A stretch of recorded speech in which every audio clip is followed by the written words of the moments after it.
Seja muito bem-vindo a mais um episódio do STL Cast. Ao meu lado tem o Bruno Boas. Exatamente. O fundador da Casa Z, considerado o maior e-commerce de impressão 3D, o maior caso aí de sucesso da impressão 3D em vendas no Brasil. E agora também ainda mais, agora vamos enaltecer né? o quê? Aqui, ó. Co-founder da STL Flix, maior assinatura. Porque se tem um mercado dentro da impressão 3D que o Brasil domina... É o de assinatura de STLs. E aí, se tem uma empresa que domina esse mercado... Aí já Me passei. O cara já... Empolgou. Se animou demais. A Se minha tem um frente- podcast. E se tem uma rede social, que é o TikTok, Aí, tem ó. um cara aqui na minha frente, que é o Cotrim Salve, 13D. galera. Aperta o 13 e confirma. Não, para. Que foi? O Cotrim, na minha opinião, eu já falei isso tudo. Eu vou sustentar, vou manter. Até que alguém me contrarie nos comentários, com dados. Cotrim é o maior criador de conteúdo de impressão 3D do Brasil no TikTok. Mas sem Aí. dúvida. Por isso que ele tá Aí, aqui. Eu tô sustento. É isso aí. Também. E ao lado do Cotrim, nosso especial convidado, Ricardão. Seja muito bem-vindo aqui ao que STL agradeço. Cast. Vamos falar hoje muito de Vulcano. Bora. Mas antes da gente falar da Vulcano, eu quero saber quem é o Ricardo, além da impressão 3D. Fala pra gente aí. Cara, professor Pardal, maluco. Que Sou eu, isso, professor Pardal. Sou eu. Gosto Maluco. dessa skin pra você guardar uma luta. Tem alguns na comunidade, né? tem, Massa, tem. isso aí. Gostar de inventar moda, essas paradas, é comigo. Engenheiro de formação e, enfim, maker raiz. Mineirinho. Mineirinho, Massa. de Belzonte, né? A capital mundial do filamento. Até Aí, então, né? Oh, Capital Mundial do Filamento. Ah, ué. Tem muita empresa lá. rapaz, Tem muita empresa. Não, realmente. Exato. Onde está Shenzhen? Perto de BH. É lógico. Claro. Não faz o mesmo pão de queijo, pra mim já perdeu Exato, aí. Já exato. perdeu no quesito já principal. Não precisamos de dados pra sustentar isso daí. Sim. É, não, claro que não. Você é formado em engenharia do quê? Ricardo? Engenharia eletrônica. Sim. Eu sou técnica eletrônica, formei depois em engenharia Já é eletrônica. professor Pardal só aí, né? Só aí. Sem falar de impressão aí. 3D, já é... Só aí. Pô. E como é que foi esse interesse por eletrônico? Como é que isso começou? Sempre foi um Cara, curioso nato? Como é que é isso? Exatamente. É desde pequeno aquele moleque que ganhava o brinquedo no Natal, no outro dia o brinquedo já não funcionava, porque tinha desmontado ele inteiro. Tava já... E não sabia montar de novo, obviamente. né? Obviamente. E aí ia pegando as peças do brinquedo que ia sobrando e tentava inventar outras coisas. Então foi daí que foi vindo essa parte da eletrônica, até também por questão do meu pai, né? Que também técnico em eletrônica, né? E aí, enfim, Já rolou uma influência ali do foi pai. rolando a influência e fui seguindo pra essa área. Ver luzinha piscando, essas paradas. Eu estudei Arduino também, e eu não sou da área da eletrônica por formação. Foi uma necessidade. E eu falo pra todo mundo que sua vida muda quando você acende o primeiro LED Aham. com o Arduino. Exatamente. Você fala, opa. Apertou o botão, você deu o Ele LED. escreveu 32 linhas de código pra ligar um LED. Mas, tipo... E comemora. É, você fala, nossa. nossa. Eu me lembro quando eu foda. botei um step motor, motor de passo, pra funcionar naquela simulação do... Esqueci o nome da simulação online, do Tinkercad. Tinkercad. Porra, eu comecei a não, simular não era nem um o motor negócio- de verdade. Não, não era nem motor de verdade. Eu Era fiz só o online. circuito... Era só um GIF rodando. Pô, isso aqui funciona. Se eu fizer esse circuito online, não era nem físico. Nossa, você me E lembrou. aqueles do Lego Technique lá, que você apertava dois Ah, botões, isso é bacana. um carrinho pra frente e outro pra trás. Então, ele montava... Não, cara, eu lembro que eu montei um circuito. Eu comprei um kit, aqueles kits iniciantes pra Arduino. Aí eu montei o circuito com o LEDzinho amarelo, vermelho, que era um sistema de farol, com botãozinho, Aham. pá. E aí eu montei aquilo. Aí quando eu apertei o botão do pedestre, aí tocou o farol e tal. Eu falei, caraca. Eu sou um gênio. Não, aí eu chamei minha mãe. Falei, nossa, olha só isso aqui que eu montei. E aquela fiarada com as luzes. Tudo um cruzando o outro. Aí na minha cabeça, claramente era um semáforo, né? Aham. Aí como é que eu vou explicar pra minha mãe que aquilo é um semáforo? Minha mãe falou, mas o que que é... Eu não tô Meu filho, eu não tô entendendo. O que que é essas luzinhas piscando? Eu falei, mãe, esquece. O Einstein aqui não vou ter nem tempo de explicar. não vou gastar meu tempo. É muito complexo. não dá. Você Além vai- da sua imaginação. Você vai entender a ciência por trás por um semáforo. Desse jeito, a desse jeito. sensação é massa demais.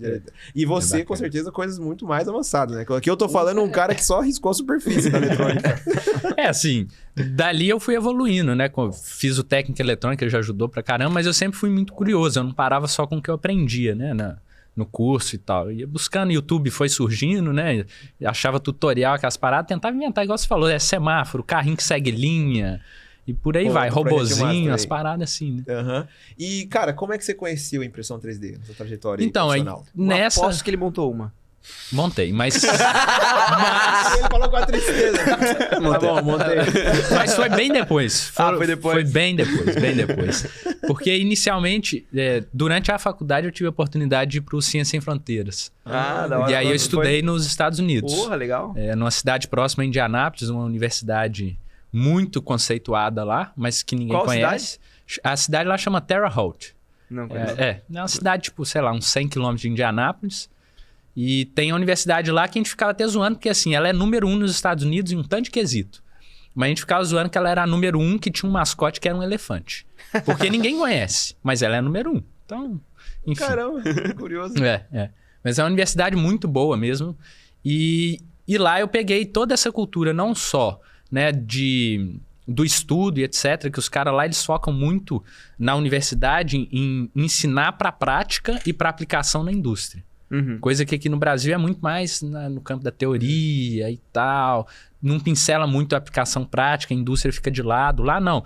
Lá tinha algumas disciplinas que eram patrocinadas por empresas de microcontroladores, por empresas de diversos setores. E os caras patrocinavam uma cadeira específica. Que legal. Era bem legal. Então lá tinha muito esse foco de aplicação e tal. E nesse meio lá, eu vi que tinha galera usando impressão 3D. Eu já tinha ouvido falar, isso foi em 2014, né? Antes de eu estar lá. 2014 era o quê? Umas MakerBots lá? Isso, exatamente. Era Era Replicator, o talvez. boom da MakerBot, exatamente. Foi aquele boom que eles estavam transicionando aquela MakerBot de MDF para MakerBot mais... O né? Brie Pérez aparecendo na capa da Times, nome do Isso, ano. exatamente. Foi nesse boom ali. E aí a escola lá, né? A universidade usando bastante... Pra prototipagem, pra muita coisa, eu olhei aquela parada e falei, cara, que coisa doida.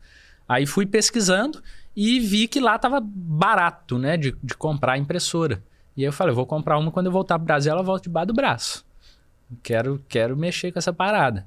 E aí eu comprei lá uma FlashForge Dreamer, que ainda existe até hoje, mas hoje eles têm ela com extrusora única. Na época que eu comprei, ela era dupla extrusora. Já era um negócio bem diferente.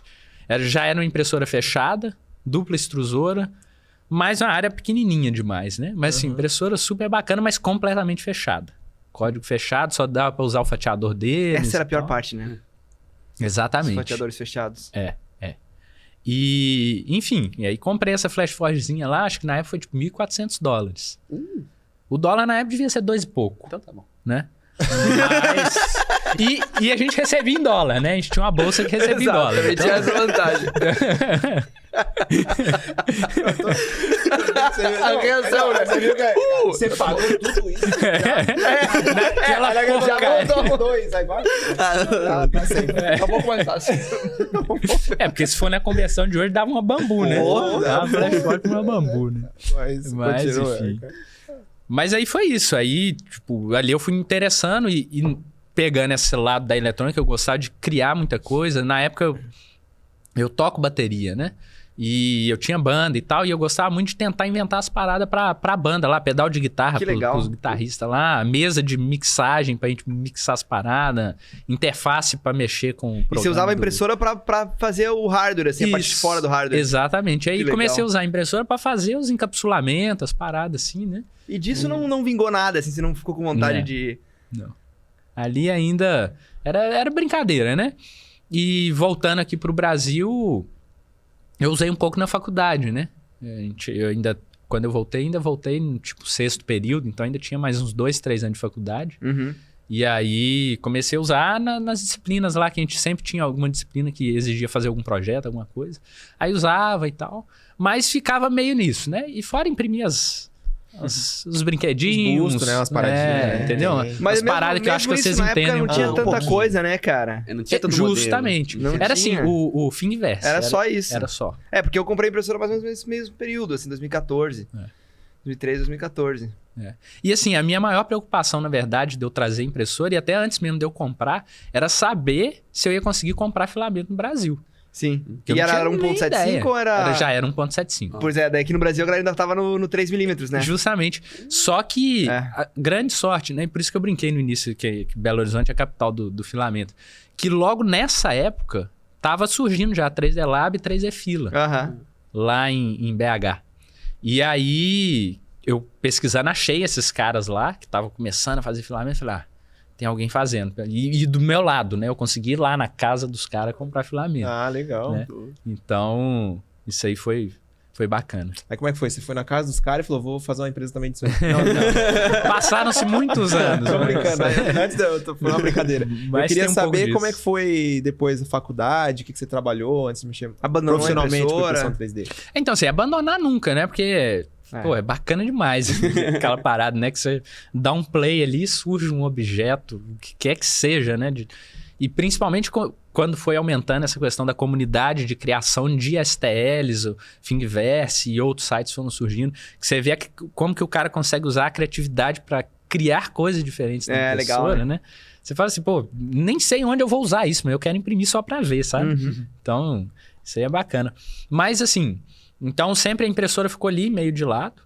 E aí, enfim, quando eu formei, eu cheguei a trabalhar em algumas indústrias diferentes. Eu trabalhei em uma multinacional aqui, lá em BH, né, aqui no Brasil, que era Contract Manufacturing, que é tipo uma empresa que recebe os contratos para fabricar placas ou peças finais mesmo para outras empresas. Por exemplo, lá a gente fabricava impressoras da HP, fabricava leitor de cartão da Ingênico e etc. Né? Então, é uma empresa que recebe a demanda de uma outra indústria para fazer por contrato aquela parada. Né? Então, trabalhei um tempo nessa área. Depois, eu passei a atuar um pouco com consultoria, nessa parte também de tecnologia. E aí, nisso, eu tive uma oportunidade de ir para a China 2 vezes para poder prestar consultoria por uma empresa lá de BH, vistoriando as fábricas lá na China, umas paradas assim, que também foi top pra caramba. Foi muito legal. Muito louco mesmo. Muito legal. E cheguei a ficar 1 mês lá a primeira vez, depois fiquei umas 2 semanas. Experiência muito top. E depois veio a pandemia. E aí na pandemia eu tava ainda com essa parte de consultoria. E aí um amigo E a consultoria meu... era por conta própria? Tipo, era você Então, mesmo? no escritório, ou você era... meu pai tinha a empresa de consultoria dele, mas na parte de gestão, né? E eu falei, pai, vamos tentar integrar essa parte de tecnologia, que eu entro ali, mas aí a gente trabalhava meio que independente mesmo, era só para eu estar debaixo de um braço de um Só pra já ter uma CNPJ estrutura ali. comercial também pra te ajudar a chegar nos Exatamente. clientes. E aí a gente tinha demandas de vários setores. Meu pai, ele chegou a ser, por muito tempo, diretor de uma dessas multinacionais de Contract Manufacturing. E aí ele tinha muito contato. Então, depois, quando ele migrou para consultoria, né, ele conseguiu ter muito network, né? Pra gente conseguir trabalhar. Legal. E aí, na pandemia, um amigo meu de faculdade, ele estava trabalhando numa empresa de software lá de BH. E essa empresa foi contratada para desenvolver respiradores durante a pandemia. E aí, só que eles eram empresa de software e os caras lá estavam procurando hardware. E aí esse amigo meu falou, cara, você é o geninho do hardware, né? Você é o cara que gosta de fuçar e tal, você não quer tentar ver o que a gente consegue juntos aqui criar e tal? Eu falei, vamos embora. E aí, por um bom período ali do início da pandemia, a gente ficou trabalhando para ter esse respirador desenvolvido. Foi um projeto que teve apoio do governo de Minas, né? Essa empresa que contratou a gente ficou por conta de gerir o projeto como um todo, né? E aí a gente foi contratado para poder ajudar eles nessa parte de construir mesmo o respirador, né? Então eu trabalhei pra caramba nisso aí, eu consegui desenvolver o hardware para fazer todo o controle e o firmware de controle do respirador. E aí eu trabalhei com eles até um período que a gente fez um teste em animal. A gente fez um teste num porco lá na UFMG, um teste controlado e tal. E depois eles entraram para a fase de certificação do equipamento para poder ser utilizado na pandemia. E eu afastei do projeto que eles já não precisavam muito do apoio. Aí eu não sei depois como que se seguiu, mas assim, Pois foi um projeto porque é um muito projeto bacana. longo, né? O tempo da pandemia, por mais que ela tenha durado muito tempo, Sim. é curto para um projeto de um respirador. Sim, de um equipamento e assim, médico. foi um projeto que mexeu bastante comigo, porque pressão altíssima, Claro. né? Altíssimo. Porque a gente tinha que fazer aquilo rápido funcionar possível, não pra tinha prazo. ontem, né?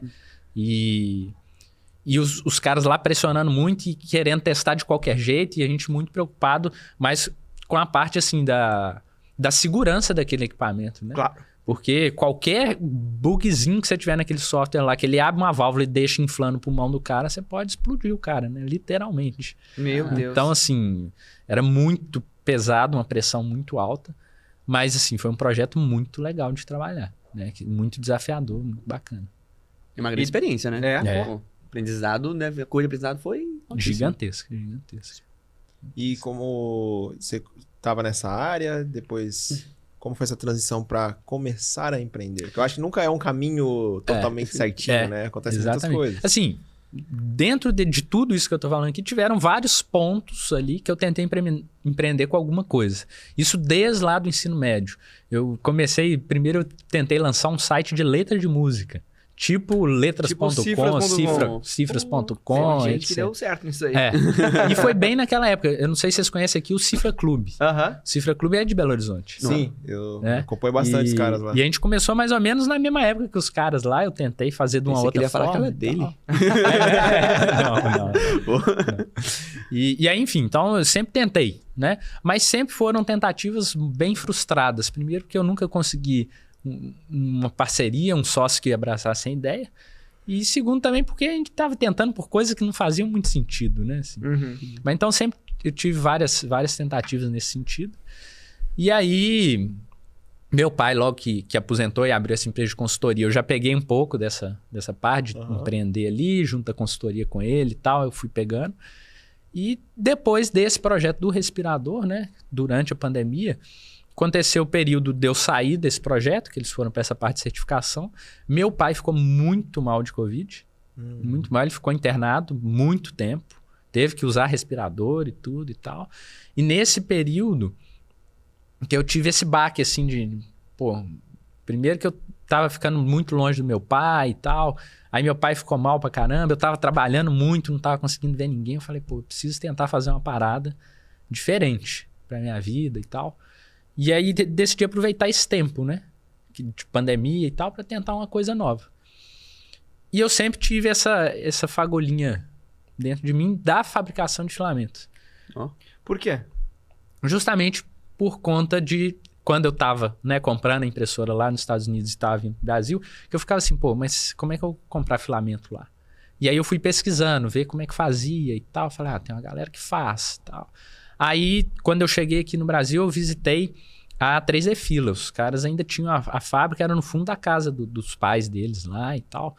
E eu falei, pô, os caras fazem um negócio aqui bacana e tal, dá pra ser feito. E sempre ficou aquele negócio. E... Enfim, e ao longo do tempo de eu usando impressora 3D também, aqui no Brasil eu sempre ficava sentindo necessidade de coisas que lá nos Estados Unidos eu comprava muito fácil, tipos de filamento diferente, a qualidade também, consistência e etc. Lá nos Estados Unidos era muito fácil, aqui no Brasil ainda era muito difícil falar, cara, isso eu no tenho contexto de 2014. sim. E eu ficava assim, cara, eu tenho que conseguir E você acha que hoje fazer em uma dia parada diminuiu esse gap? dessa. Sim, com certeza. Agora a gente tem muito mais concorrência, né? Tem muita empresa. Tem muita concorrência da China, né? Que chega aqui e consegue competir bastante. Então, mudou muito. Mas esse foi um dos drives, né? Foi essa questão de eu querer pôr a mão na massa com alguma coisa, né? Ter essa vontade do filamento, porque eu já mexia com impressão 3D também, né? E tentar, né? O que a gente mais tenta na Vulcano é essa questão de entregar a qualidade ao máximo e variedade. E de Então, que forma você buscou conhecimento de materiais? Porque você foi para a linha de eletrônica e tudo mais, mas é uma ciência completamente diferente.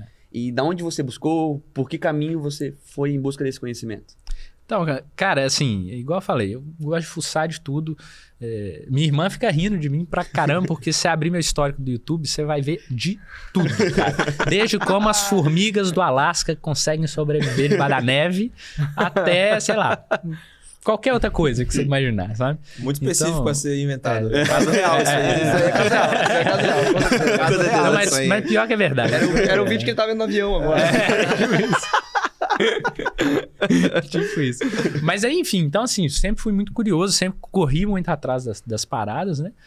Então, nesse período da pandemia ali, que meu pai estava internado, depois recuperando, eu teve que ficar em casa, eu ajudei muito minha mãe a cuidar dele e tal, eu fiquei estudando, cara. Estudando muito. Tipo, Materiais e todo o processo. materiais, o processo em si, as máquinas, como que funciona. E nisso eu fui bem a fundo até em questão assim, fui buscando patentes que já tinham caído, fui fazendo engenharia reversa de vídeos no YouTube, que a gente vê das empresas da China que posta a maquinário funcionando.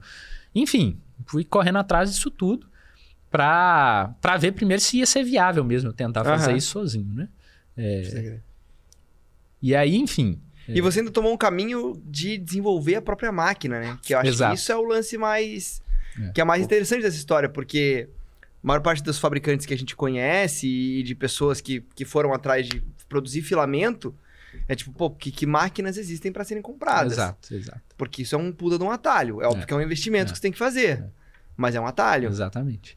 Então, assim, tem essa questão toda do investimento, que se fosse para eu tentar, eu não ia conseguir. Como eu falei, eu não achei nenhum sócio na época ali que pudesse ser esse sócio de bancar a máquina ali pra gente conseguir fazer alguma coisa.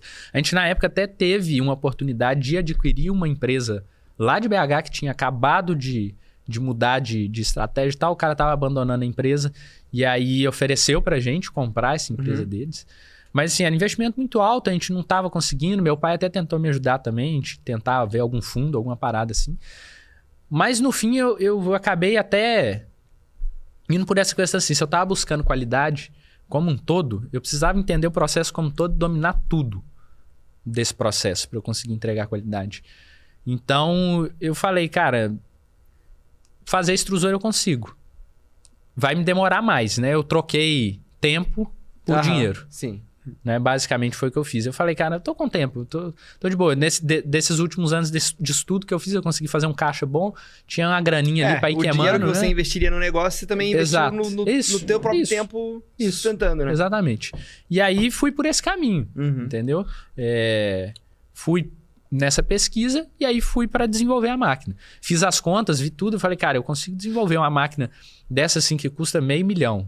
Sei lá, né? Uma linha completa de extrusão na faixa de $500 mil. Depende de várias coisas, mas assim, na média, $500 mil. Sim. E é uma máquina de 12 metros, 15 metros. Sim. Então também você precisa de um barracão que suporte uma máquina de 15 metros. Exato. E aí eu fui pesquisando, vi que a galera tinha umas caseirinhas que eles faziam, até bem famosinha, no fim veste mesmo, você acha, que é a Lyman Extruder. Os caras fazem até ela na vertical, né? Ela extruda para baixo. Tal. Então, isso é uma coisa interessante, né? Porque em outros momentos que eu já estudei sobre filamento, eu já vi muita galera falando para fabricar verticalmente em vez de horizontalmente, porque o que garante a precisão dimensional é o push, é o quanto puxa, né? Mas para garantir a ovalização, é mais fácil você reduzir a ovalização na vertical do que na horizontal, né? Assim, tem várias técnicas, né? Mas a mais simples e mais fácil seria essa. Inclusive, na Argentina, a maioria das empresas são extrusão vertical. É mesmo? Eles fazem extrusão vertical. Sim. Aí você faz o resfriamento na vertical e depois você vai resfriando. Depois puxa. Na vertical, como a produção é muito alta, você acaba tendo que fazer um resfriamento forçado, né? Diferente dessas caseiras, que o resfriamento é o tempo mesmo. A gravidade vai caindo ali e já vai resfriando. Mas uma produtividade alta, aí você faz um resfriamento forçado. Dali passa... Depois eles horizontalizam de novo ali, né? Depois que faz a extrusão e esfriou. Né? Que aí tem essa questão da ovalidade mesmo, que é mais garantida. Mas aí é mais complexo. É um processo um pouco mais difícil, porque você tem que ter a altura certa, tem uns cálculos mais complexos do que você fazer a extrusão toda na horizontal. Né? Mas enfim, aí fui nessa busca. Né? De se valia realmente a pena eu fazer tudo. Aí pesquisei bastante e falei, cara, não tem tanto mistério assim, né? Não tem nada que seja patenteado hoje em questão de extrusão, nada fechado, nada que eu viole alguma coisa, nada que eu não esteja enxergando ali, que seja um segredo. E aí falei, cara, eu vou fazer. E aí... Mas eu aposto que você achou que era menos complexo. Com certeza, com certeza. Já são quase 3 anos de empresa. E os 2 primeiros anos foi só investimento, só batendo cabeça. A nossa linha de PLA, por exemplo, que a gente tem hoje, tem 1 ano só. Só conseguiu PLA. Que foi quando você chegou no... Porque... E fora isso, a gente tem toneladas de material lá que a gente deixa de ladinho, porque a gente sabe que um dia a gente vai conseguir reciclar esse material. Mas tem tonelada de material perdido lá. de testes e etc. E nisso a nossa extrusora mesmo, ela tá na quinto remendo Frankenstein dela. Que loucura. Né? Porque ela já quebrou o fuso, já quebrou o canhão, já quebrou um tanto de coisa, enfim. Foi um processo de quebrar a cabeça mesmo, de evoluir, mas que trouxe pra gente um domínio do processo absurdo. Hoje, se eu escuto um clique diferente, eu sei o que está acontecendo. Né? Tem muito essa questão desse domínio. Aí já faz aquele carinho nela. Exatamente. Sabe onde fazer o carinho. Essa é a parte mais difícil. Mas que trouxe a gente também hoje num nível que agora a gente já tem uma versão de extrusora que tá para sair aí provavelmente na metade do mês que vem, que é uma versão que eu chamaria de versão final. Entendi. Né? Então hoje você tem, digamos, o projeto da tua máquina... Exato. No momento atual, no estado atual. Exatamente. Então a gente já tem agora um projeto fechado, que a gente sabe que funciona, que dá para replicar, né? E que é o que a gente está passando a fazer agora nos próximos passos. Hein? E o que eu acho uma coisa muito interessante até quando a gente pensa na Vulcano, é que vocês foram por um caminho que ele é um caminho que é o menos óbvio, mas que para mim faz muito sentido. Pô, o mercado, eu acho que existe muito espaço, porque a impressão 3D está crescendo.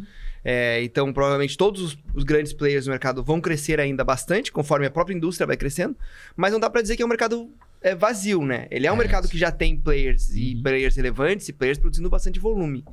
E vocês foram no caminho de desenvolver outros aspectos, né? Então, cores diferentes, formas de fazer a transição de cor mais rápido, a própria coloração a pó, né? Em vez do master. Então, eu queria que você me contasse um pouco como é que foi esse processo de descobrir a receita e por que você foi para esse outro caminho. E não do caminho mais tradicional, digamos assim. Então, assim, a gente foi...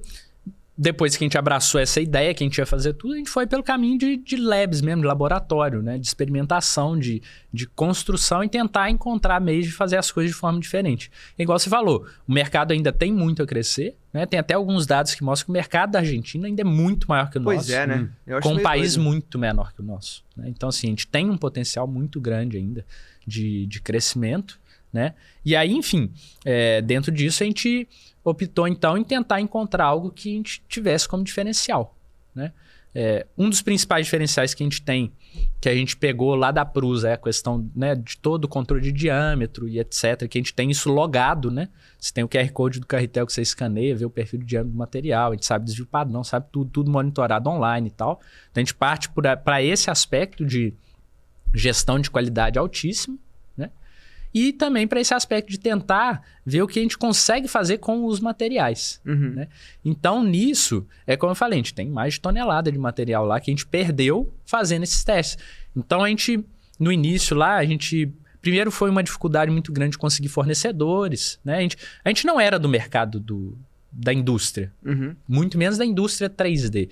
Então, essa questão de você conseguir homologar fornecedor, encontrar quem vende o quê, qual que é o nome das paradas. E até pagar no quilo de PLA o que o teu competidor paga. Exato. Conseguir preço. Até mesmo conseguir comprar em menor volume. Né? Você chega pro cara e fala assim, eu só quero 20 quilos. Ele, não, filho, 20 quilos você passa outro dia. Aqui não dá nem rolar. pra começar.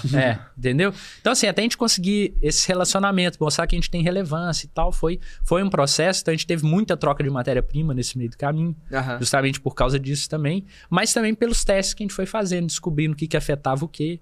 Então, Como é que funciona esse cenário, assim? Quais são os principais fornecedores de PLA bruto e como que tá distribuído, assim? O que o pessoal tem usado mais na indústria? Então, cara, assim, quem domina, na verdade, não posso dizer se ainda domina, não sei, não tenho dados para comprovar, mas a Natureworks é a principal fornecedora de PLA, né? Se eu não estou muito enganado, eles que inventaram o tal do PLA. É mesmo? Né? Então, eles já dominam isso, a empresa dos Estados Unidos, se eu também não estou muito doido, porque eles têm uma fábrica muito grande em Taiwan também. Mas eu acho que eles são dos Estados Unidos, né? E aí, enfim, a Natureworks é quem dominou por muito tempo. Né? Então, você tem alguns grades de PLA lá que eles desenvolveram para a indústria do 3D. Você tem um que é um PLA de uso genérico, que é que a maioria das empresas vão usar. né, que é o 4043D. Depois você tem os específicos, né, que é o 3D 870, 3D 850, enfim. Tem os grades que vão modificar um pouco a característica daquele PLA para ele ser melhor em algum aspecto ou em outro. Tipo o quê, né? assim, por exemplo? Então, tem a questão do fluxo, né, do índice de fluidez daquele material. Que isso Que é o vai que a gente está vendo agora nas PLAs de uso de impressora rápida. Isso. Tem a questão também da cristalização do material, que aí vai afetar aquela questão quando fala que o material é high temperature, né? Material de alta temperatura, HT e tal. Tem esse aspecto. E pode ter algumas outras características até na questão da hora da extrusão mesmo, sabe? Para o equilíbrio de estabilidade de diâmetro e tal. Então você tem esses aspectos. Mas aí fora a Nateworks depois surgiram outras empresas. Então você tem a BASF, né? Gigante. Alemã, né? Alemã. Que tem também uma linha de PLA, mas eles têm uma linha de PLA mais focada para a indústria de embalagens, mas a gente acaba conseguindo usar um grade ou outro para impressão 3D. Você tem a ERT, que é outra empresa dos Estados Unidos, mas que está com uma fábrica aqui em Curitiba. É uma fábrica grande que eles de PLA? Hoje, eu não sei se eles já estão fazendo o processo do PLA inteiro, né? Fazendo toda a cadeia do PLA. Mas a parte final da cadeia eles fazem aqui. Que legal, né? Não sabia disso. Foi uma das primeiras marcas que a gente utilizou, inclusive, que a gente conseguiu o contato mais fácil. E conseguiu comprar em menores quantidades. Sim. Foi com eles, né?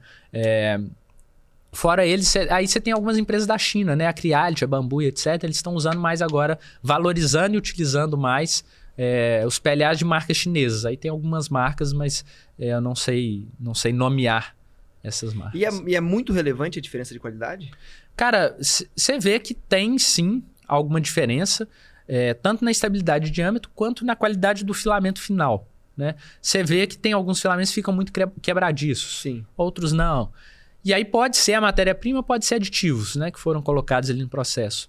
Mas a gente teve muito disso no início, de matéria-prima mesmo. Mantendo a mesma receita, mas com matérias-primas diferentes, a gente tem resultados completamente diferentes. Um PLA mais quebradiço, um menos quebradiço, um mais fluido, um menos fluido. Então você acaba encontrando muito disso, né? Eu fico imaginando, às vezes, porque eu vejo que tem muitos fabricantes que às vezes consomem o mesmo material base, que não é o único componente nem variável do processo.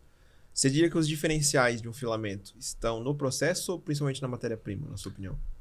Cara, os dois. Mas assim, o processo hoje já é um processo que está se tornando bem padrão, vamos dizer assim. Porque o processo de extrusão, como um todo, ele já existe há muitos anos, Nossa.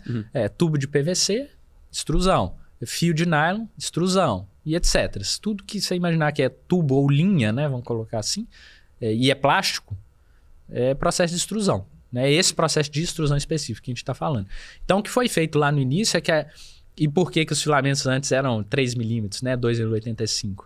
Porque veio da linha de produção de nylon para roçadeira. Ah, tá. A galera aproveitou a linha de produção de nylon para roçadeira e adaptou para impressão 3D. E pegou o 2,85 porque não tinha muita tolerância, né? Ajuste de tolerância ali para você fabricar nylon de roçadeira, você não quer mais ou menos 0,05 milímetros, né? Trem, Tipo, tanto não faz. Não tem nessa necessidade de precisão dimensional. Exato. Mas com um diâmetro maior, você consegue trabalhar mais, mesmo com a tolerância mais Sim, forte. se a variação percentual for a mesma, o impacto é mais baixo. Exato, exato. E aí, enfim, então aproveitaram essas linhas. Só que elas não são otimizadas para fazer filamentos de precisão, que é o que a gente mais busca, né? Quanto mais preciso tiver o filamento, menos o firmware da impressora tem que pensar para imprimir, né? Você faz um fluxo volumétrico ali, porque os fatiadores, a conta deles lá é matemática, é equação pura ali, né? É fluxo volumétrico, fim. Você fala que tem um campinho lá que você digita que seu filamento é 1,75, dali para frente, tudo que ele faz de conta é baseado em cima daquele 1,75, considerando que aquele material é redondo. Se o material tá oval ou não tem 1,75, toda aquela conta que ele fez lá... Tá errada.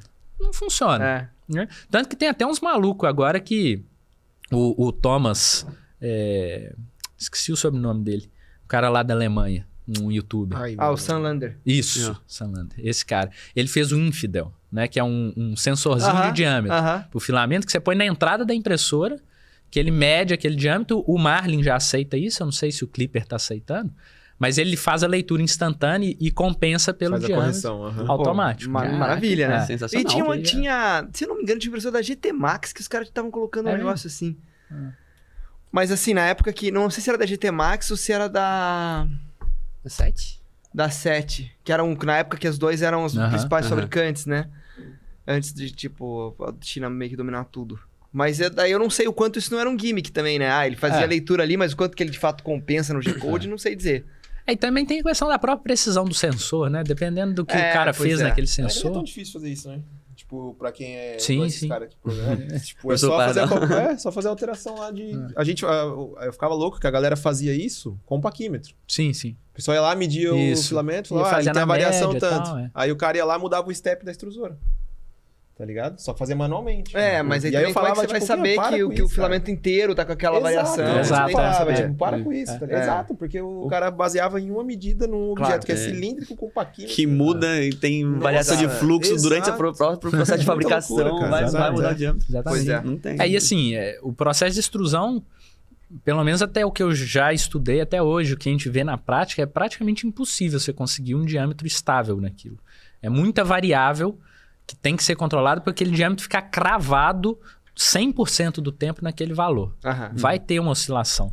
E é uma oscilação constante, não é uma oscilação longa. Tipo assim, fica 1,75 tempão, depois cai. Não, ele fica oscilando ali dentro de uma média. Que ele fica corrigindo rotação o tempo todo, né? Tem essa Não tem questão. jeito, né? Tem a questão de como que o motor da extrusora é programado. Se é um motor que está programado para girar por torque ou por velocidade. A precisão dos aquecedores, porque isso é uma coisa que a gente vê, assim, é muito engraçado. Uma variação de 1 grau nos aquecedores da extrusora faz o filamento ficar zoado ou não. Olha só. Caraca, Né? Então, na ponta. Então, assim, tem muita variável ali para afetar a parada. Então, é muito difícil conseguir o material, né? Mas, enfim, dentro disso que a gente está falando, e o que a gente já percebeu também, porque vem da nossa história mesmo, né? No início, nossos filamentos eram horrorosos. A tolerância não era nem 0,05, era 0,1. E o que acontece com o filamento de oscilação E 0,1? esse é o ponto, que acaba virando até uma polêmica, porque a galera bate muito, né, nessa questão, porque tem que ser perfeito. O 1975, se tiver variação, a impressão fica horrorosa. Cara, a gente não percebeu, sinceramente. A gente não percebe muita diferença na qualidade da peça final com um filamento que oscila muito ou não. Porque hoje, o que a gente faz? Hoje o nosso controle de... virou um argumento, virou aquelas coisas que a indústria passou a adotar como padrão e você, como fabricante, não pode não fazer o que esse é o ponto. Que o mercado tá Exatamente, fazendo, né? porque esse foi... É o que acontece com a gente até hoje, né, inclusive. Porque o que a gente setou hoje como nosso controle de qualidade? A gente tem tolerância 0,05. A gente não consegue menos por causa da extrusora Frankenstein. Com a nova, a gente já vai conseguir menos que isso. Mas com a Frankenstein ainda não. Mas, por a gente ter setado esse padrão que virou padrão de mercado, o que a gente faz? Filamento que passou disso, a gente guarda pra gente. A gente nem põe pra venda. Porque foi o padrão que foi estabelecido ali. Mas esse filamento que a gente guarda, a gente usa. E usa ele inteiro, sem problema nenhum. As peças saem exatamente iguais, maravilhosas, e funciona da mesma forma. Mas se a gente lança isso no mercado, o mercado não aceita. Claro. A comunidade vai... Até porque o cara vai sim. ter um problema. Ele vai achar que o filamento ele vai medir. Isso, Vai falar, pô, os caras Daí já vai Exato. culpar. Porque já tem uma construção ali em cima que é muito difícil desconstruir. E Então já a gente vai lá. Já puxando o gancho aí da comunidade, como é que você fez essa entrada no mercado já com bastante players, grandes players de filamentos e tudo mais? Como é que você entrou para divulgar o seu produto, uma empresa de pequena, né, em comparação aos outros que tem? Como é que você fez para entrar, para mostrar para o pessoal o seu produto? Como é que você fez esse processo de diferenciação ou também de alcançar o público para fazer a compra? A parceria com o Cotrim. Foi há 3 anos atrás, né? Pelo que eu entendi. 3 anos. Certo. Até um pouco mais, talvez. Assim, realmente, então já início... tinha os players grandes mesmo. Já. Gigantes, né? O único que tava começando junto lá foi a Volt. A Volt que já começou com outro nível de investimento. A Volt era outro esquema. Eles já fabricavam impressoras, né? Tinham outras empresas ali. Sim. Os caras tinham Mas então, como cacife, foi esse processo? Né? Curioso mesmo. Mas Então, como eu fui começando nesse processo, né, de construção e etc., o TikTok estava começando ali, naquela época também, aqui no Brasil, a bombar e tal. E eu já tinha, como eu falei, eu já sempre tentei empreender em uma coisa ou outra e tal. Meu último empreendimento assim, que eu tentei, que foi também nessa época da pandemia, entre o projeto, antes da pandemia iniciar e o projeto do respirador, eu tentei virar blogueiro de finanças. Olha! Tinha aquele negócio do primo rico. Essa foi inesperada. Inesperada. Então tinha o Primo Rico, tinha a Natália Arcuri, aquela galera tava começando a dar aquela bombada. E tinha o Ricardo Vulcão. Tô sacanagem. Quase isso. Mas eu tentei também. Então, eu já tinha essa facilidade um pouco assim com o canal do YouTube, Instagram, não sei o quê. Então, fui por esse caminho. Eu falei, cara, hoje em dia, o lugar para você ser encontrado é nas redes sociais. Claro, sim. Claro. Não tem como ser diferente. E como a comunidade maker é muito forte, assim, a galera se apoia muito e tal, eu comecei a fazer live. Todo dia eu fazia live no TikTok e no Instagram, mais no TikTok até. Eu fazia live e aí vira e mexe caía um doido lá, que era maker e tal, o cara gostava, começava a seguir. Então a galera me acompanhou desde o início. Tem Isso uma era galera... muito legal, cara. Tem uma galera Nossa, que... mano. Assim, são umas 50 pessoas. O Jimmy incluso. Pô, Jimmy Jimmy tá em é 100% de aproveitamento. Cara, é O onipresente. Jimmy estava no episódio com a gente aqui hoje, eu abri e falei, esse episódio a gente vai falar da onipresença. Exatamente. Eu acho que aquele negócio de ser o Dimitrov ser um software, eu acho que é verdade. Ele fez a piadinha ali. É bizarro, cara. Olha só, tá lá também. Então, assim, teve uma comunidade ali de umas 50 pessoas que, desde o início, eles viram a extrusora desde E o que eu acho do muito zero legal até disso, funcionar. cara, é de você documentar a sua jornada empreendedora, que, pô, eu acho que as pessoas ainda têm aquele conceito de que a empresa tem que ser infalível. E não pode errar, o cara tem que estar sempre perfeito. E quando você documenta a jornada, é obviamente muito mais erros do que acertos. Sim. Mas você tá ali honestamente mostrando, ó, cara, pô, mostrando, deu errado. Pô, agora chegamos nessa cor aqui, acertamos o processo. Exato. Eu acho isso muito mais legal. E eu acho que esse é o caminho para as novas marcas que estão E surgindo. gera muito mais conexão. Muito mais. Porque ela vê o lado humano, aquilo que a gente tá falando. É humanizar a empresa. Não, tem e jeito. eu acho que tem muita gente na comunidade, igual eu gosto muito dos vídeos que a Prusa faz, às vezes, Sim, mostrando, sim. a jornada até as 100 mil impressoras, não sei o quê. Eu já fiquei curioso pra ver esses vídeos também. documentados aí agora. Tem Então, no meu perfil pessoal do TikTok lá, se Pô, começar vou lá dos procurar, legal pra primeiros... caramba isso mesmo. E cara. agora, Curioso. no da Vulcano, agora você tá fazendo isso? Então, aí acontece que aí a empresa começa a crescer e mais tal. difícil criar conteúdo. Fica segredos muito de difícil. É. Não, segredos nem tantos. Tem alguns, mas nem, mas nem tantos. Nem Mas eu já tantos. me propus a criar conteúdo algumas vezes, eu nunca consigo. Cara. Então, o dia a dia é o... É. Aí, assim, agora a gente tá se reorganizando novamente pra voltar a fazer conteúdo. Porque isso é muito importante. É muito, Esse, cara, o meu TikTok pessoal não é muito comparado a vocês, não, mas eu tenho 12 mil seguidores, né? É bastante. Isso, Ó, bastante. já tem uma galera É, aí, mano. pô, Ô, Eu te conheci Mas pelo foi. TikTok. Exatamente. Foi pelo TikTok. TikToker, né? O que eu falei no começo? Ah, você que comentou aí, você se ó. ferrou já, ô trouxa. O cara que duvidou, né? Duvidou? Mas, enfim, aí foi isso, cara. Eu fazia muito essas lives no TikTok. As lives, E na nessa verdade, live você nem falava eram... o quê? Então, as lives nem eram dessa jornada. As lives, eu colocava minha impressora para imprimir, deixava filmando, e eu ficava por trás respondendo o que a galera tava comentando. E a gente começava a trocar ideia, E conversava. já era o teu filamento que tava rolando ali. Isso, e aí ali foi o início dos primeiros filamentos. Eu comecei mesmo, o primeiro filamento que eu rodei foi filamento reciclado. Que legal. Eu Cara, criei... esse assunto é um assunto que tem Sensacional. muito interesse. Basta ver, você vê os vídeos do CNC Kitchen, os que tem mais audiência, foi eu, reciclei, X-Kill do filamento. E nós estamos com esse projeto ali. A gente teve que deixar ele de lado um pouco. Ele é difícil da escala, né? Mas a gente vai conseguir. É como eu falei, das nossas falhas tem 1 tonelada. Mas que a gente tem de material lá, porque vira e mexe tem uma galera que junta, né? A galera junta. E a galera fala assim, vocês não recebem? Não, eu falei, recebe, manda. Não, e agora tem os cocôzinhos da bambu, Nem né? me fala. Agora Justamente. Agora é pior ainda. né? pior ainda. Tem muito Ou melhor mais. ainda pra quem... Não, e tem outra, né? Até Tá o tudo Rafael misturado. falou sobre isso hoje e eu fiquei realmente pensando assim, porque a gente foi lá pro Rocky Mountain Rap Festival esse ano, né? Aham.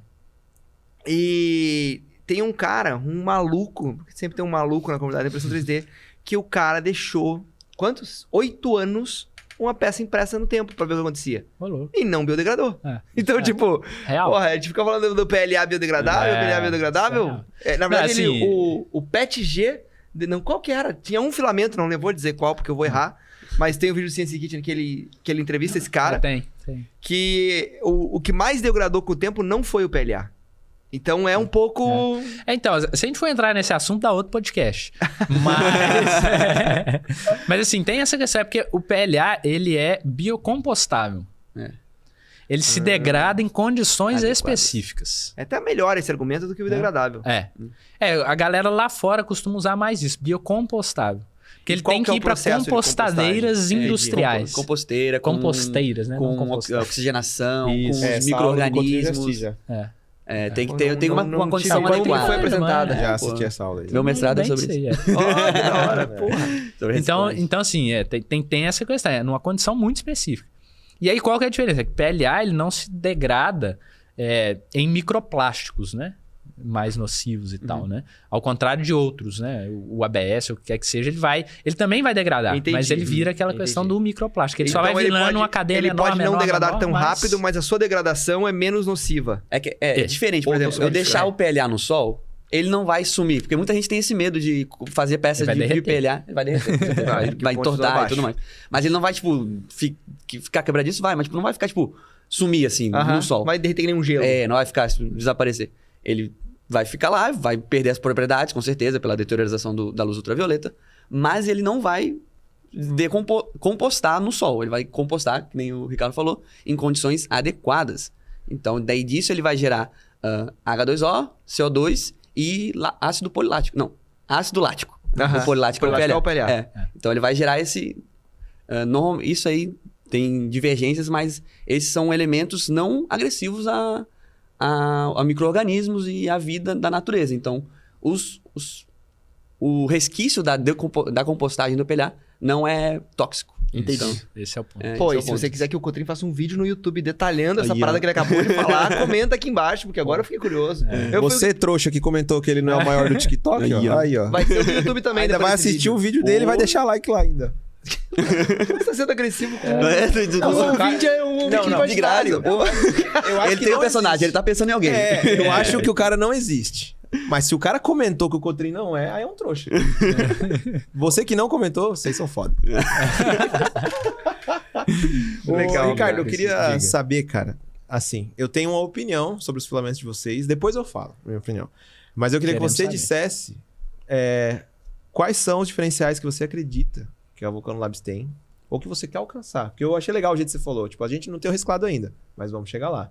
Eu gosto desse espírito.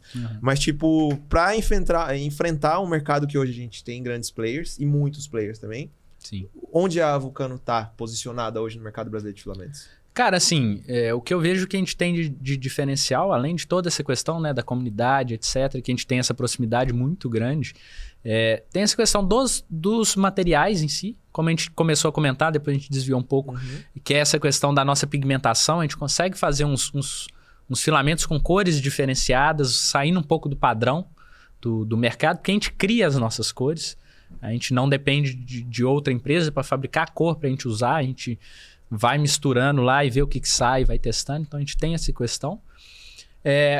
Eu acho que o nosso carretel é um diferencial bem legal. O carretel C de papelão, a galera joga ele fora mais tranquilo, com menos dor no coração. Que além da galera que manda mensagem pra gente querendo reciclar o que eles estão guardando lá há 8 anos, Tem o problema do carretel. tem a galera que guarda o carretel lá há 8 anos também, não sabe fazer o que é aquilo, né? Pô, critiquei Então- o carretel de papelão hoje no outro podcast. Aí. Eu acho que o carretel de papelão é irado, É, mas ele não, o realmente Bruno ele tem um defendeu. problema, Tem ele tem um problema problemas. grande no AMS. Tem problemas. A gente Mas sabe. eu acho ele melhor. Mas, por exemplo... E eu acho que as pessoas jogam fora. Eu já defendi isso inúmeras vezes. Eu acho que as pessoas jogam fora com menos dor no coração. Sim, Não. sim. E o processo de reciclagem é mais fácil. É mais papelão. fácil. Mas o que eu defendo é que tem que melhorar muito ainda os carretéis de Sim, papelão. sim. Não, A gente tá tudo bem. aprimorando. Tudo Beleza. bem. Eu só critico porque, mano, dá muito Não, B.O. mas dá. É, Dá. tá A ligado? gente sabe que dá, a gente sabe onde dá. É. E a gente tenta aprimorar. E tem Isso, outra né? questão também, que eu acho que aí sim é... Que talvez seja mais onde o Hugo sente... que pro maker comum, maker robista, até o maker que faz como renda extra, você perder 1 quilo de filamento, Pô, porque deu do problema nada. no Nossa, carretel, tá é ligado? muito sofrido. Dói né? demais, é dói muito demais, sofrido. dói sim. Pô, é Sim. um investimento, né? É. Assim, dos nossos, né? Do que a gente tem de venda hoje, nosso volume não é alto. Mas do que a gente tem é menos de 1% que a gente tem de então, problema com o Carretel. É isso. Eu acho que então, o assim, Carretel o nosso de papelão Carretel é o caminho. tá legal. Sim, Agora, aí igual os você outros falou, diferenciais, a né? questão, por exemplo, de AMS e tal, a Protopasta, né, lá dos Estados Unidos, eles também são carretel de papelão. Nos Estados Unidos é a maioria. Eles- A gente voltou de lá agora. Maioria de legal. papelão. É, E o da, tem tempo e o que eu da não- Protopasta é um papelãozinho. Não, o deles é zoadão, né? Fuleco. É zoado. O deles é papelão de caixa. Protopasta com todo respeito. O Leco é uma mascote da Copa do Mundo. Pois é. Já tá morto, né? Então, fica a dica aí, ô Protopasta. Rapaz, o cara... Acabou todo. Mas assim, a Protopasta, eles chegaram numa solução bacana. Pra fazer, pelo menos eles fizeram o carretel deles, os novos agora, eles são destacáveis. Então você consegue destacar o filamento e transferir direto pro pro carretel da Bambu, A por Bambu tá exemplo. fazendo isso, né? Então eles fizeram umas alternativas assim. Mas enfim, e aí entra o outro ponto nosso, que eu acho que é um diferencial. A nossa melhoria contínua é real e é o tempo inteiro. Então, igual o carretel, a gente tá na 4ª versão já do carretel de papelão. Pô, isso é massa de saber também. Justamente Legal. por essa questão. Aham. O nosso primeiro carretel, a gente usava... Sabe aqueles tubos postais? Que a galera de arquitetura usa muito para... Sim. A gente pegava aquele tubo, cortava e colava num... Meu Deus, que trabalho. Era papel Paraná, eu acho. Era uma parada, parecia um MDF duro, assim. Aham. Aquele negócio ali, você soprasse e quebrava. Pô, mas você foi no lixo de uma maquetaria de arquitetura, porque eles usam papel Paraná pra fazer o É o negócio. mínimo Cara, produto viável. Justamente. Aí, É aquela história. A gente não tinha a grana Aham. necessária. Assim, a gente conseguiria fazer algo melhor naquele momento, mas é isso. É mínimo produto viável. E a certo, gente... Botar pra rodar.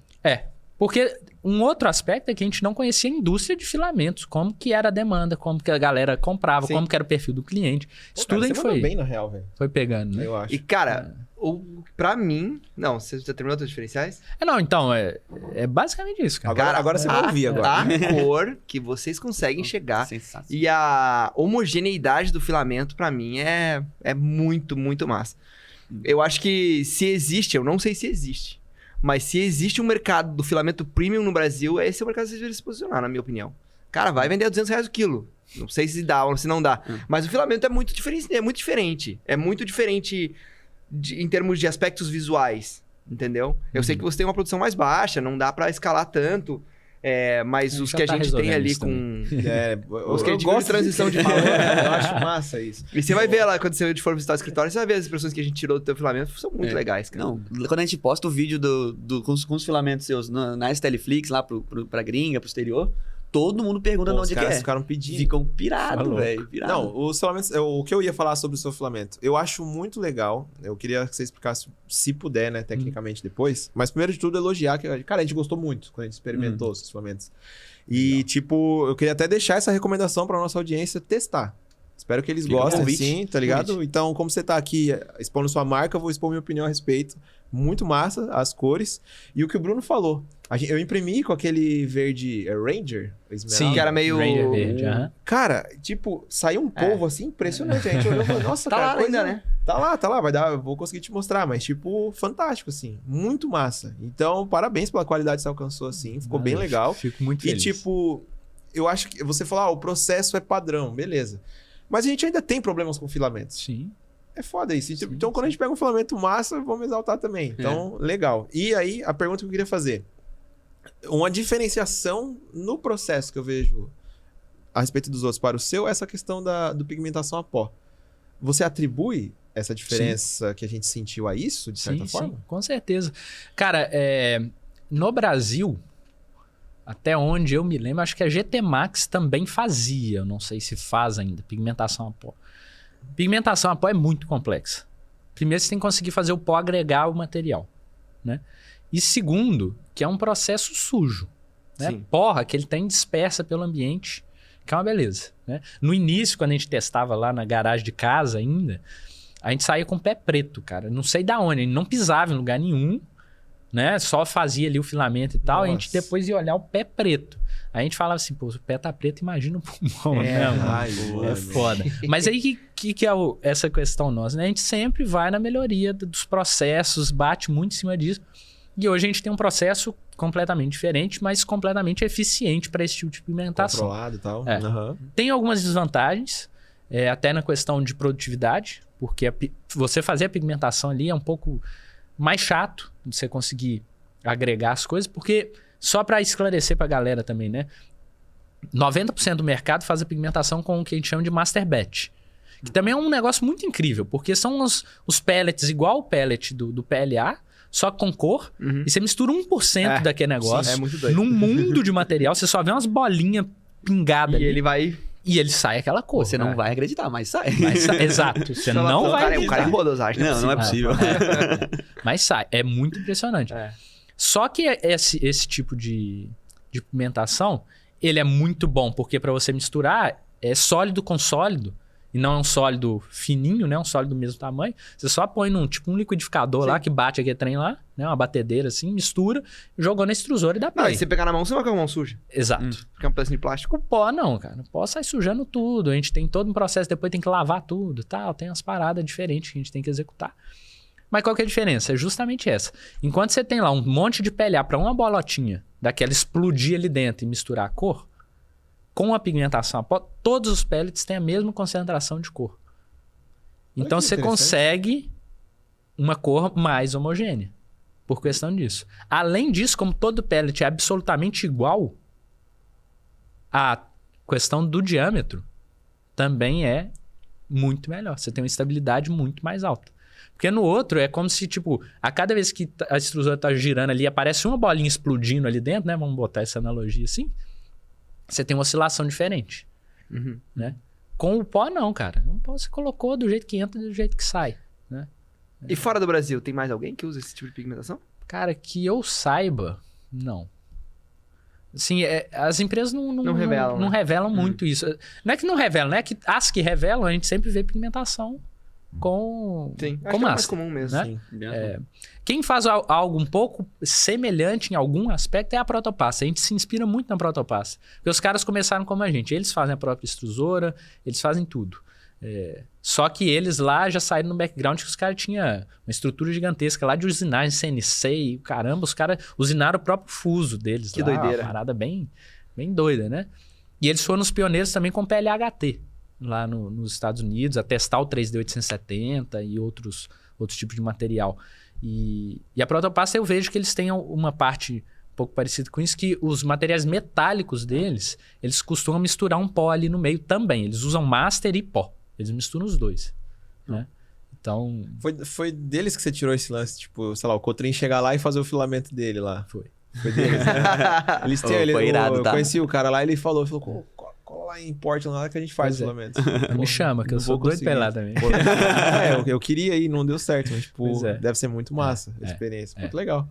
Isso a gente tem ideia, inclusive, de fazer como eles mesmo. Abrir um workshopzinho pra galera ir lá na fábrica e tal. Pô, a gente só legal. tá esperando ter agora uma estrutura bacana pra receber a galera. Porque Não, o mas Cotrim... é legal. O Cotrim foi na fábrica 1. O Cotrim viu a Raiz. a raiz da coisa, né? Foi irado, foi irado. Não, e saiu umas coisinhas massas, eu até guardo Saiu hoje. a californiana? A californiana tem um azul cotrim. Azul Cotrim. Esse aí ficou em Brasília, não consegui trazer, não. O azul cotrim eu nunca vi. E eu não consegui relançar ele, você acredita? Não conseguiu fazer. Que aí, Azul Cotrim. Era a coisa do meu olho. Tinha o Azul Cotrim, pô. Eu botei tudo cotrim no final do ano. Não, menos o Pérola Bruna. Eu quero lá. Tinha o Pérola Bruna. A Cibele não ganhou, pelo menos. Não. Pô, Não, a Cibele... besteira. Continua aí, cara. Calma. Vai daí. Vai daí. Mas porque aí tem essas questões assim, aí vem dessa jornada de empreender, né? Que a gente teve esses problemas, por exemplo, com matéria-prima, a gente teve problemas de consistência e etc, que são coisas que a gente não quer ter problema. Eu acho que a gente busca muito essa questão de melhoria contínua, produtividade, processo, etc, por um grande motivo também, que é o seguinte, a gente é pequeno. Se a gente começa a fazer filamento ruim, começa a ter devolução, começa a ter gente reclamando, a gente quebra no outro dia. Já no começo, né? Já no começo. Então a gente Errado. busca a excelência e a gente faz esse negócio dessa questão assim, a gente rejeita filamento lá que você fala assim, cara, dava pra vender. Mas eu não quero essa dor de cabeça, então a gente rejeita. Sim. Por quê? A gente quer que quem vá receber nossos materiais receba o melhor possível. Ainda assim tem problema? Tem, porque, cara, é impossível fazer algo 100%, né? principalmente na estrutura que a gente tem hoje. Mas a gente sempre tenta entregar o melhor. E aí, nesse meio, a gente sempre esbarra nessas questões, né? De fornecedores e tal. Por a gente ser pequeno também, tem essa questão de volumes, etc. Então, esse exemplo aí do Azul Cotrim, né? A gente comprou o pigmento. Geralmente a gente compra 100 gramas primeiro para fazer uma rodada de teste, que foi o que a gente rodou lá com o Cotrim. E aí depois a gente compra quantidades maiores, né? Quando a gente comprou essa quantidade maior, chegou lá pra gente abriu e olhou, pigmento não tinha nada a ver com o outro. Não era mais o mesmo. Putz. E aí volta, aí bate lá com o fornecedor e fala, cara, como assim? Não, a gente teve que alterar e tal. Eu falei, beleza, se tiver que alterar, mas não avisaram, como é que é isso? Né? E aí tem como voltar naquele? Não tem mais. Porque o nosso fornecedor que fornecia, não sei o quê. O fornecedor. Aí começam as paradas.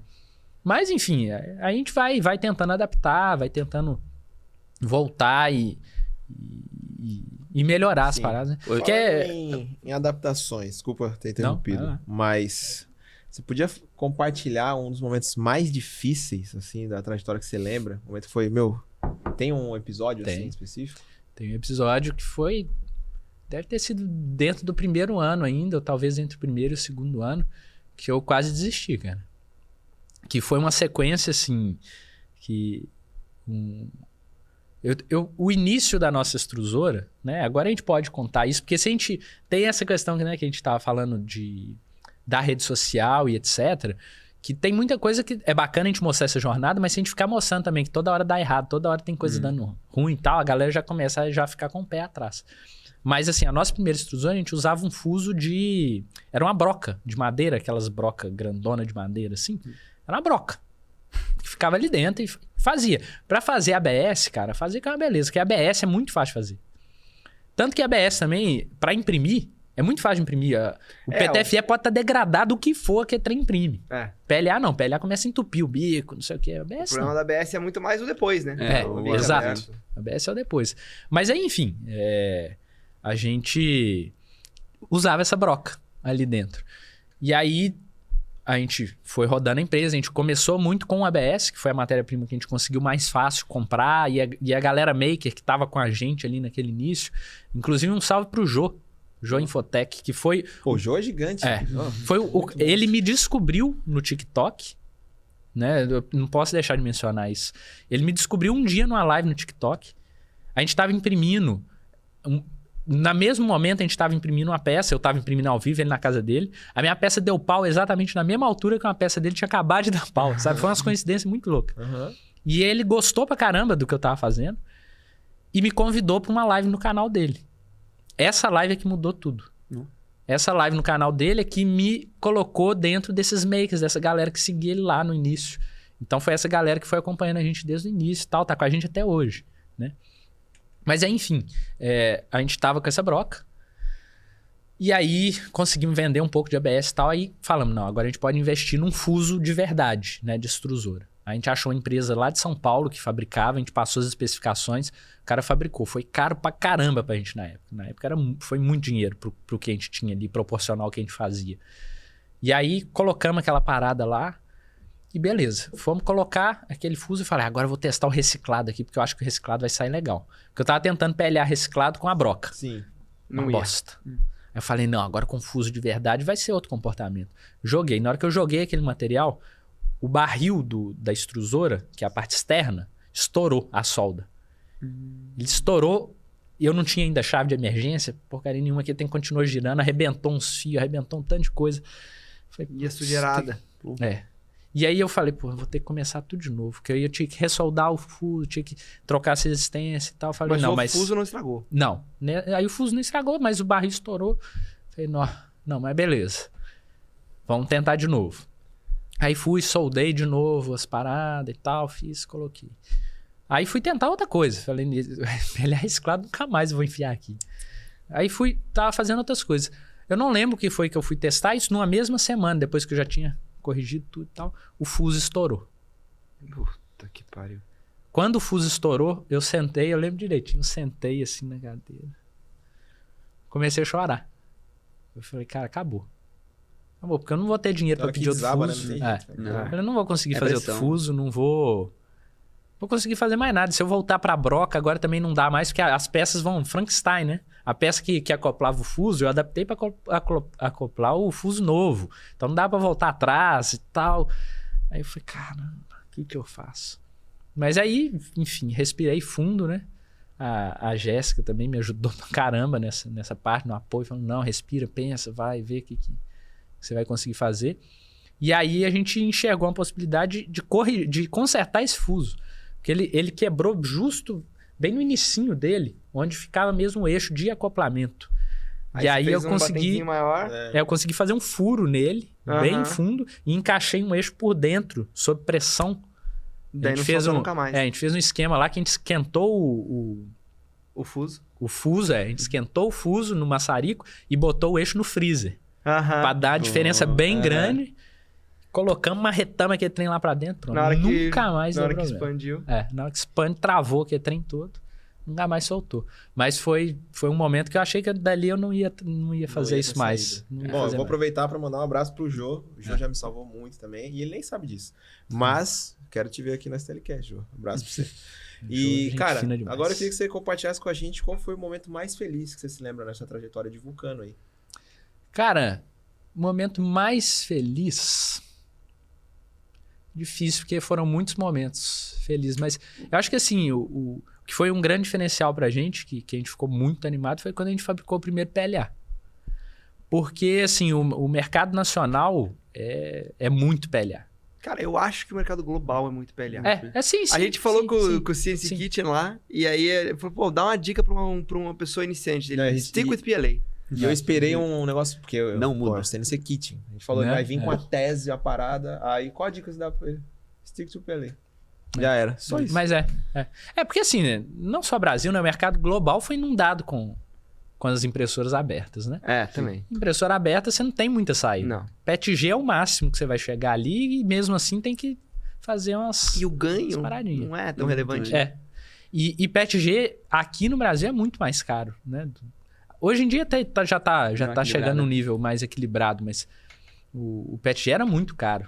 Então, também nem fazia sentido. Mas aí, enfim, como a gente só vendia ABS naquela época, vendia muito pouco, né? E a gente não conseguia escalar com a ABS, porque poucas pessoas usavam. E das que usavam já tava comprando a gente. Então, assim... E eu lembro que quando eu entrei, né? Que foi parecido quando vocês começaram, o ABS já tava ficando meio marginalizado. Sim. A galera já, tipo, imprimir com ABS. Precisa essa dor de cabeça não pra minha vida. Então eu imagino que tenha sido uma vitória mesmo, mas... E aí, quando a gente conseguiu fazer esse PLA, foi a diferença total. Foi aí que a gente apareceu pro mercado mesmo. Porque até então a gente era o nicho do nicho. Era a galera maker que me seguia do... TikTok, Instagram, não sei o quê. Comprar dele que aí, usava que é ABS. Isso. Vamos comprar do cara, porque o cara tá lá todo dia fazendo isso. A galera me pedia, né? E até hoje pede, a gente atende, né? O cara fala assim, eu preciso de uma cor XY. Beleza, eu faço. A gente fazia. A gente fez um ABS fluorescente. Olha só, primeiro do mundo. Não sei se é primeiro do mundo, mas assim, não tem. Não tem? Não tem, é muito difícil. O Murilo. Pô, isso aí já dava um vídeo irado. Pô, já. Se você fizesse o vídeo, que você já tem uma veinhazinha de produção de conteúdo, fala assim, fiz o primeiro ABS fluorescente do Brasil. Vai, pra começar. Do Brasil já, forte. Porra, já da hora. E aí, enfim, aí o Murilo ficava, cara, eu preciso de um laranja fluorescente que eu vou pôr na minha impressora que eu tô construindo. Ele tava fazendo uma Graber, eu acho. Não sei, enfim. Ele queria, porque queria aquele filamento e ficava falando, cara, faz. Falei, quer saber? Eu vou fazer essa parada. E é o que eu tô falando, a gente... Essas possibilidades que a gente cria, como que a gente vai fazer um filamento fluorescente? A gente foi pesquisando, achamos pigmento, misturamos aquele negócio, quanto que põe, quanto que não põe, como é que mistura. Misturando, saímos com ABS laranja fluorescente, vendendo pro cara. E aí, enfim, aí quando a gente fez o PLA é que foi a diferença, porque aí a gente entrou pro mercado, né? Sim. De verdade. Que massa. Pô, então bem legal. Foi Massa. esse ponto. Bom, Ricardo, eu queria agradecer, cara, por você ter separado esse tempo para participar com a gente aqui no podcast. Foi muito massa, inspiradora a sua história, cara.